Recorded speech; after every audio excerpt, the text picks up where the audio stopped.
তীব্র ভূমিকম্পে রাষ্ট্রীয় জরুরি পদক্ষেপের আহ্বান ডাক্তার জাহিদের। এদিকে সাভার স্মৃতিসৌধে শ্রদ্ধা জানালেন ভুটানের প্রধানমন্ত্রী। হাসিনার অধীনে মানুষের ধর্ম পালনের অধিকার পর্যন্ত কেড়ে নেওয়া হয়েছিল বলছেন মির্জা ফখরুল। সর্বশেষ জানাব কেন গণভোট জাতীয় নির্বাচনের আগে হবে না, প্রশ্ন এটিএম আজহারুলের। শুনছিলেন সংবাদ শিরোনাম। পুরো খবর জানতে ভিডিওটি শেষ পর্যন্ত দেখুন। সর্বশেষ খবর পেতে চ্যানেলটি সাবস্ক্রাইব করুন। এবারে জানিয়ে দেব বিস্তারিত। তীব্র ভূমিকম্পে রাষ্ট্রীয় জরুরি পদক্ষেপের আহ্বান ডাক্তার জাহিদের।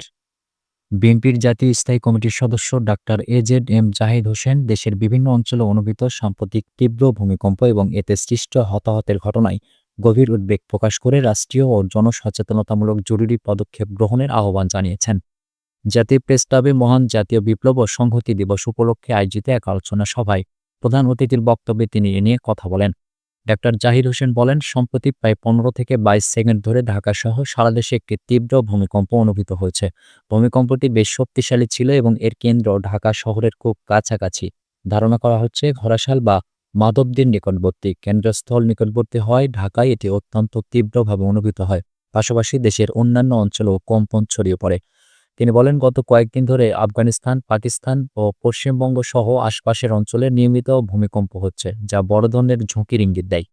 এই প্রাকৃতিক দুর্যোগের মোকাবেলায় রাষ্ট্রীয় এবং জনপর্যায়ে অবিলম্বে প্রস্তুতি গ্রহণের প্রয়োজনীয়তা তুলে ধরে তিনি বলেন, এখনই রাষ্ট্রের পক্ষ থেকে বিশেষ করে বর্তমান অন্তর্বর্তীকালীন সরকারের জরুরি ভিত্তিতে ব্যবস্থা নেওয়া না হলে পুরান ঢাকার ঝুঁকিপূর্ণ ভবনগুলোতে তুরস্ক, ইরান বা আফগানিস্তানের ভূমিকম্পের মতো বড় ধরনের ক্ষয়ক্ষতি ঘটতে পারে। তিনি আরও বলেন, জিওলজিক্যাল সার্ভে, বিল্ডিং ডিজাইন ও প্ল্যানিং সংশ্লিষ্ট বিশেষজ্ঞদের নিয়ে সরকারের দ্রুত কাজ করার এটাই সঠিক সময়। দেরি হলে বড় ক্ষতি হয়ে যেতে পারে। ডাক্তার জাহিদ হোসেন জানান, আজকের ভূমিকম্পে পুরান ঢাকা মিডফোর্ড হাসপাতাল এলাকার আশপাশে ইতিমধ্যে কয়েকজন নিহত হয়েছেন। আর ঢাকা বিশ্ববিদ্যালয়ের কিছু শিক্ষার্থী আতঙ্কে ভবন থেকে লাফ দিয়ে আহত হয়েছেন। তবে পুরান ঢাকা বা দেশের অন্যান্য অঞ্চলের পূর্ণাঙ্গ ক্ষয়ক্ষতির তথ্য পরে গণমাধ্যমের মাধ্যমে জানা যাবে। তিনি নিহতদের আত্মার মাগফিরাত কামনা করেন এবং আহতদের প্রতি সহমর্মিতা জানান। সাভার স্মৃতিসৌধে শ্রদ্ধা জানালেন ভুটানের প্রধানমন্ত্রী। ভুটানের প্রধানমন্ত্রী শেরিং টোবগে সাভার জাতীয় স্মৃতিসৌধে মুক্তিযুদ্ধের শহীদদের প্রতি শ্রদ্ধা নিবেদন করেছেন। এ সময় তিনি পরিদর্শন বইতে স্বাক্ষর করেন। শনিবার সকালে 3 দিনের সফরে ঢাকায় এসেছেন তিনি। প্রধান উপদেষ্টা অধ্যাপক ডক্টর মোহাম্মদ ইউনূসের আমন্ত্রণে তার এই ঢাকা সফর। ভুটানের প্রধানমন্ত্রী হজরত শাহজালাল আন্তর্জাতিক বিমানবন্দরে পৌঁছালে তাকে স্বাগত জানান প্রধান উপদেষ্টা অধ্যাপক ডক্টর মোহাম্মদ ইউনূস। এ সময় বিমানবন্দরে তাকে লাল গালিচা সংবর্ধনা দেওয়া হয়। পরে ভুটানের প্রধানমন্ত্রী বিমানবন্দর থেকে সাভার স্মৃতিসৌধে শ্রদ্ধা জানাতে যান। সফরের প্রথম দিন ভুটানের প্রধানমন্ত্রী শেরিং টোবগে প্রধান উপদেষ্টার সঙ্গে আনুষ্ঠানিক দ্বিপক্ষীয় বৈঠক করবেন।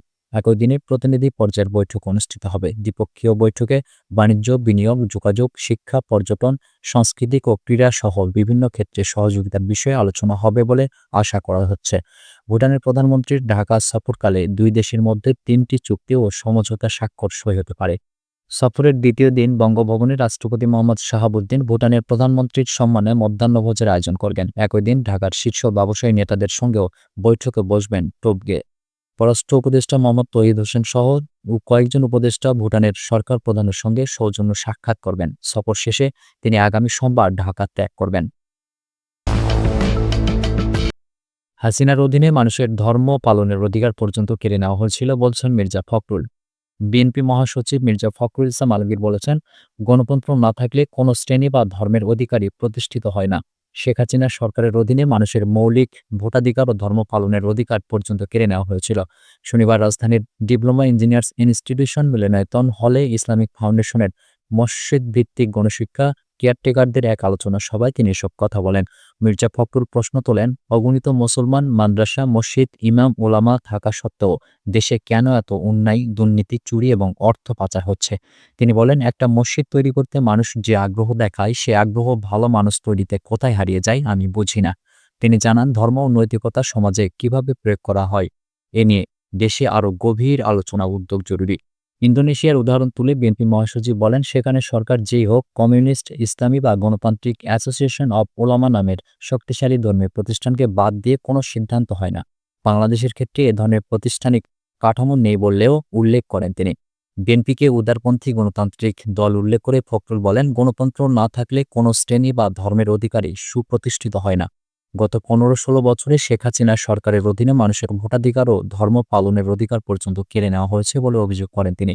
বিএনপির সিনিয়র এই নেতা সমালোচনা করে বলেন, কিছু আলেম ওলামা শেখ হাসিনাকে কওমি জননী উপাধি দিয়েছেন, সেটা প্রশ্নের জন্ম দেয়। তিনি বলেন, আওয়ামী লীগ প্রতিষ্ঠানগুলো দলীয় লোক নিয়োগ দেওয়ায় ধ্বংস হয়ে গেছে। বিএনপি ক্ষমতায় এলে ইসলামী ফাউন্ডেশনকে পূর্ণ রাষ্ট্রীয় প্রতিষ্ঠান হিসেবে প্রতিষ্ঠিত করা হবে এবং রাজস্ব খাতে হস্তান্তরের উদ্যোগ নেওয়া হবে। তিনি আরও বলেন, প্রতিদিন খবরের কাগজে দেখি কত অপকর্ম, তবে নৈতিক শিক্ষা প্রতিষ্ঠা করতে পারলে দেশ হত্যা, রাহাজানি, অপরাধ অনেকটাই কমে যেত। নৈতিকতা আসে মাদ্রাসা, স্কুল, শিক্ষক ও পরিবার থেকে, তাই এগুলিকে শক্তিশালী করাই হবে অগ্রাধিকার। ফখরুল আহ্বান জানান, সবাই ঐক্যবদ্ধ হয়ে একটা সুন্দর, সুষ্ঠু, গ্রহণযোগ্য নির্বাচন করতে হবে, যাতে গণতান্ত্রিক সরকার ও গণতান্ত্রিক পার্লামেন্ট গঠন সম্ভব হয়। সেই পার্লামেন্টেই জাতীয় সমস্যাগুলো উত্থাপন ও সমাধান হবে। এটাই হবে জনগণের সিদ্ধান্ত। কেন গণভোট জাতীয় নির্বাচনের আগে হবে না? প্রশ্ন এটিএম আজহারুলের। যেহেতু গণভোটে আমরা সবাই রাজি হয়েছি, তাহলে কেন গণভোট জাতীয় নির্বাচনের আগে হবে না এবং করলে সমস্যাটা কি বলে প্রশ্ন তুলেছেন বাংলাদেশ জামাতে ইসলামীর কেন্দ্রীয় নির্বাহী সদস্য এটিএম আজহারুল ইসলাম। তিনি বলেছেন, আমাদের দাবি জাতীয় নির্বাচনের আগে যেন গণভোট করা হয়। আমরা রাজনৈতিক দলগুলো সবাই স্বাক্ষর করেছি।